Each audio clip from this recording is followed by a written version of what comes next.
하나님 말씀은 스가랴서 14장 1절에서 11절까지 말씀입니다.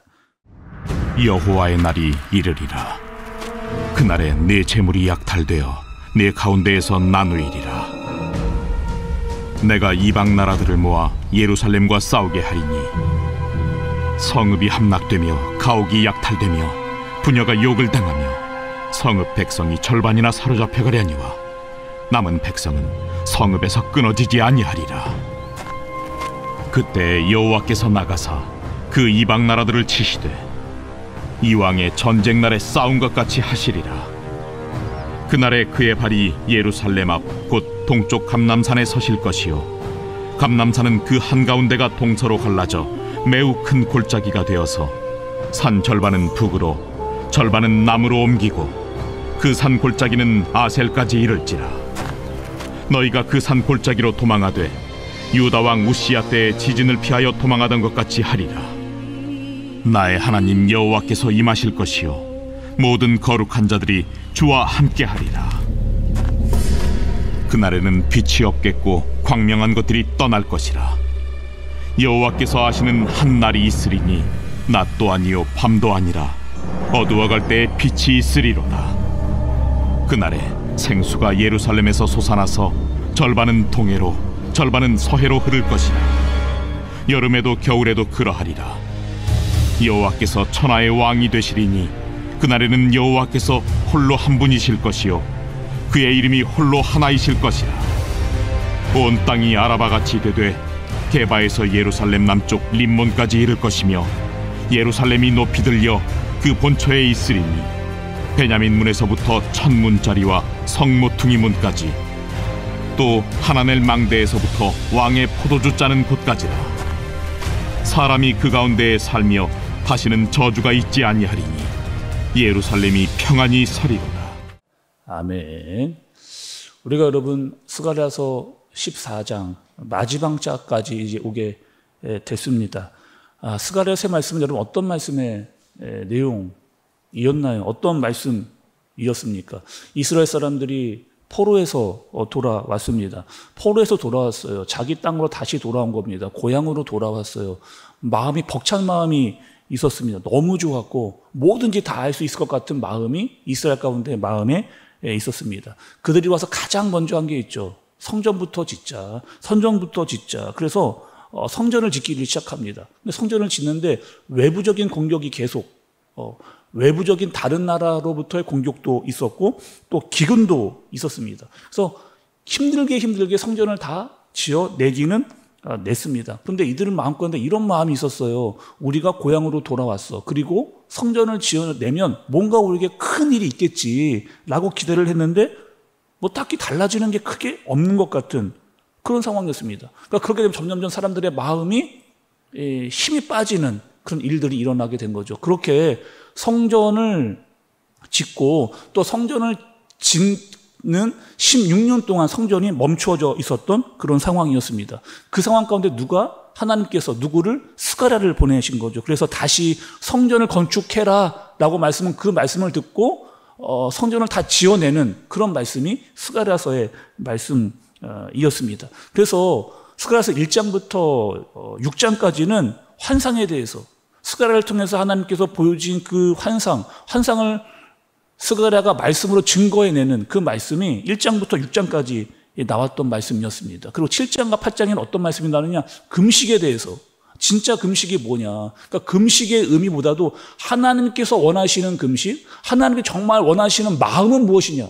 이것을 우리에게 알려주신 거죠. 그리고 9장부터는 예수님에 대해서, 그러니까 스가랴 입장에서 예수님께서 오실 그 초림에 대해서 말씀을 나누었고, 그러면서 너희는 정결케 해라, 깨끗게 해라 라고 말씀을 그렇게 알려주셨습니다. 그리고 12장부터는 제가 말씀을 드렸는데 계속해서 반복되어지는 말씀이 나온다. 그것은 무엇이다? 그날이라고 하는. 그날이 12장부터 계속해서 지금 반복돼서 나오는 그런 말씀인 거죠. 그리고 오늘 말씀도 여러분도 좀 보세요. 3절, 4절, 6절, 8절 보면 3절 처음에 그때에, 또 4절 처음에 또 그때에, 6절에도 그날에는, 8절에 그날에 이렇게 나옵니다. 그러니까 그때, 그날, 그때는 여러분 어떤 때예요? 그날은 어떤 날입니까? 여호와의 날이다 말씀을 드렸습니다. 이 여호와의 날은 심판에 있는 때의 날이고 하나님의 백성들이 구원을 받는 그런 날입니다. 그러니 기쁨과 감사와 환호와 감격이 있는 하나님의 백성으로서는 그런 날이지만 반대로 믿지 않는 자들에게는 두려운 날이 임하게 되어지는 그 날이다 말씀을 드렸죠. 여러분 2절의 말씀도 좀 보세요. 내가 이방 나라들을 모아 예루살렘과 싸우게 하리니 성읍이 함락되며 가옥이 약탈되며 부녀가 욕을 당하며 성읍 백성이 절반이나 사로잡혀 가려니와 남은 백성은 성읍에서 끊어지지 아니하리라 이렇게 얘기합니다. 그러니까 이 마지막 때에 그날에는 어떤 일이 있었느냐, 이방 나라들이 몰려오고 예루살렘과 싸우게 되어지는, 성이 무너지고 집이 약탈되고 부녀가 욕을 당하고 성읍의 사람들이 절반이나 사로잡혀가는 그런 일들이 있게 될 거죠. 다시 말하면 종말의 때에, 우리 종말의 때에 대해 말씀을 들었는데 종말의 때에 여러 어려움들이 생겨나고 나라가 또 민족이 또 세상이 난장판이 될 것이다 라고 하는 말씀을 들었어요. 하나님께서 마지막으로 하시는 2절의 마지막으로 하시는 말씀은 무엇이냐 여러분 보시면 2절의 마지막 부분에 남은 백성은 성읍에서 끊어지지 아니하리라 이렇게 이야기하십니다. 지금 종말의 때가 돼서 세상이 무너지고 있습니다. 그런데 다 무너지는 것이 아니고 여전히 하나님의 사람들이 살아남아 있는 것을 볼 수 있게 되는 거죠. 하나님의 남아있는 사람들이 스가랴서에만 나오는 게 아니고 그러면 이사야서에도 남아있는 자들이 등장을 하게 됩니다. 우리 말씀을 좀 찾아볼게요.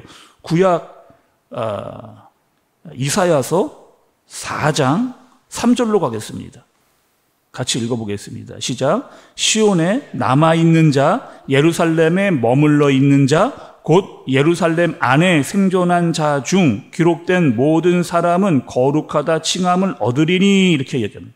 시온에 남은 자, 예루살렘에 머물러 있는 자, 예루살렘 안에 생존하는 자가 말씀에 등장을 또 하죠. 여러분 이사야서 6장으로 좀 가겠습니다. 조금 몇 장 넘기셔서 이사야서 6장 13절의 말씀 보겠습니다. 이사야서 6장 13절. 이 말씀도 같이 한번 읽어볼게요. 시작. 그 중에 10분의 1이 아직 남아 있을지라도 이것도 황폐하게 될 것이나 밤나무와 상소리 나무가 배임을 당하여도 그 구리터기는 남아 있는 것 같이 거룩한 씨가 이 땅의 구리터기니라 하시더라. 아까 전에 여러분 스가랴서에서 그날은 어떤 날이다? 종말의 때다, 심판의 때다, 세상이 난리가 났습니다. 아무것도 남아있지 않는 것 같은 상황이 됐어요. 그러나 하나님께서 남겨두신 것이 있다. 하나님께서 남겨두신 사람들이 있다. 그 사람들은 구루터기와 같은 사람들이다. 이렇게 이야기를 하고 있습니다. 우리나라 속담 중에 여러분 이런 말이 있잖아요. 하늘이 무너져도 솟아날 구멍이 있다. 하늘이 무너져도 솟아날 구멍이 있다. 여러분 이 말 그냥 긍정적으로 생각하면은 뭐 위기 중에 기회가 있을 수 있다. 뭐 이런 이야기일 수도 있잖아요. 낙관적인 말처럼 그냥 들리는 것 같잖아요. 그런데 사실 하늘이 무너져도 솟아날 구멍이 있다라고 하는 이 말이 오늘 말씀과 아주 똑같은 상황의 말씀인 거죠. 말세가 돼서 세상이 무너지고 있는데 그래도 솟아날 구멍이 있다. 희망이 있다. 왜요, 여러분? 왜 그렇게 되는 겁니까? 하나님에 대한 말씀의 약속이 우리에게 있기 때문에 하나님께서 하나님의 사람들을 반드시 지키신다라고 하는, 보호하신다라고 하는, 인도하시겠다라고 하는 그 약속이 분명하게 우리에게 있기 때문에. 그래서 여호와의 날이 되면, 종말이 되면, 또 구원의 날이 되면, 초자연적인 일이 일어나면 그날에는 6절에 보니까 빛도 없고 광명한 것도 없지만 예루살렘은 어떻게 된다? 10절과 11절의 말씀을 보니까 예루살렘이 높이 들리게 됩니다. 그곳에는 저주가 없고 예루살렘에 평안이 서게 되어지는. 여러분 이 말씀, 세상이 다 무너지고 있는데 예루살렘은 남아있는 이 모습 우리가 살펴봤던 말씀입니다. 어디서요? 요한계시록에서. 요한계시록에서 이 모습을 우리가 살펴봤어요. 요한계시록 21장 10절과 11절의 말씀 제가 여러분 읽어볼게요. 요한계시록 21장 10절과 11절의 말씀. 성령으로 나를 데리고 크고 높은 산으로 올라가 하나님께로부터 하늘에서 내려오는 거룩한 성 예루살렘을 보이니 하나님의 영광이 있어 그 성의 빛이 지극히 귀한 보석 같고 벽옥과 수정같이 맑더라 이렇게 얘기했어요. 선지자 이사야도 보고 스가랴도 보고 사도 요한도 보았던 그 거룩한 성 예루살렘, 그곳에 있는 사람들은 어떤 사람들이다? 남아있는 사람들입니다. 그곳에 있는 사람들은 남아있는 사람들. 그 남아있는 사람들은 어떤 사람들이에요? 끝까지 믿음을 지키면서 하나님을 의지했던 사람들이 남아있는 사람들인 거죠. 말세의 때, 말세가 가까워지고 종말의 때가 가까워지고 있는데 여전히 우상과 세속과 불이 가 있지만 그것에 타협하지 않는 그런 사람들, 그 남은 사람들이 마지막 날까지 주님 다시 오실 때까지 믿음으로 남아있는 사람들이 있게 되어지는 겁니다. 우리가 여러분 요한계시록을 보면서 이런 말씀 들었잖아요. 세상이 왜 이렇게 이상해져 가는가? 왜 이런 일들이 일어나는가? 말세이기 때문에 그렇습니다. 말세 때에 우상도 세속도 불의도 점점점 심해져 가는 게 있죠. 그러면서 여러분 또 한 가지 우리가 조심해야 될 것이 있습니다. 어떤 것을 조심해야 되느냐? 매너리즘이죠. 우리에게 조심해야 될 것이 바로 매너리즘입니다. 우리의 일상이 너무 단조로워요. 우리의 일상이 너무 그냥 밥 먹고 일어나고 직장 가고 학교 가고 사업장 가는 그 일상이 계속해서 반복되어지고 있잖아요. 그런 반복되는 일상 가운데 빠지기 쉬운 것이 바로 매너리즘입니다. 우리 일상뿐만 아니고 신앙도 마찬가지예요. 매주일 예배 드립니다. 매일 새벽에 우리가 예배를 이렇게 드립니다. 똑같이 예배 보고 찬양하고 기도하고 말씀을 듣습니다. 그런데 깨어있지 않으면, 이렇게 매일 드려지는 이 예배도 깨어있지 않으면 이것이 우리의 신앙생활이 되는 것이 아니고 매너리즘에 빠져 그냥 종교적인 활동으로 되어버릴 가능성이 아주 큰 거죠. 생각해 보세요, 여러분. 매일 예배를 드리고 매일 새벽마다 예배를 드리고 있는데 우리가 깨어있지 않다면, 그냥 매너리즘에 빠져버리면 이건 우리의 신앙생활이 아니고 그냥 종교적인 활동에 지나지 않는 겁니다. 그리고 우리는 어떻게 해야 될까요? 말씀을 읽고 듣고 기도할 때마다 우리의 신앙은 깨어 있어야 됩니다. 하나님의 말씀을 들을 때마다 나에게 주시는 말씀으로 듣고 우리의 구원을 날마다 이루어가며 살아가는 사람이 되어져야 가는 거죠. 우리의 신앙생활에서 무서운 적이 있다면 그것은 바로 타성이고 매너리즘이에요. 아니, 말씀을 듣는데 더 이상 말씀이 은혜롭지 않은 거죠. 아니, 말씀을 듣는데 더 이상 말씀이 은혜롭지가 않은 거예요. 그냥 일어나서 새벽 예배 오고 그냥 무덤덤하게 그냥 신앙생활을 해버리는 것이 바로 타성이고 매너리즘의 시작입니다.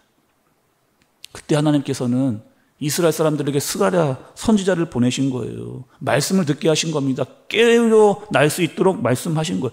그러니 우리도 그럼 어떻게 해야 되는 겁니까? 영적으로 깨어 있어야죠. 말씀을 내 말씀으로 들어야죠. 그리고 그 말씀으로 날마다 구원을 이루어가는 사람으로 살아가야죠. 믿음으로 허리띠를 동요해야 되는, 남은 자로 끝까지 하나님을 바라보며 인내하며 살아가는 사람이어야 됩니다. 우리는 매일 그렇게 매일매일 영적으로 깨어서 주님을 바라보고 남은 자로 이 땅을 살아갈 수 있는 저와 여러분들 되어지시길 예수님의 이름으로 축복합니다. 기도하겠습니다. 하나님 아버지, 우리는 종말의 때를 살아갑니다.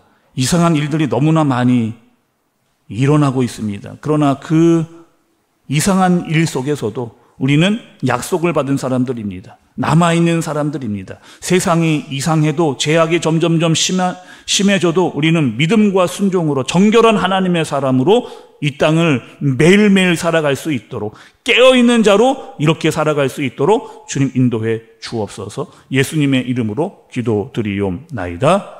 아멘.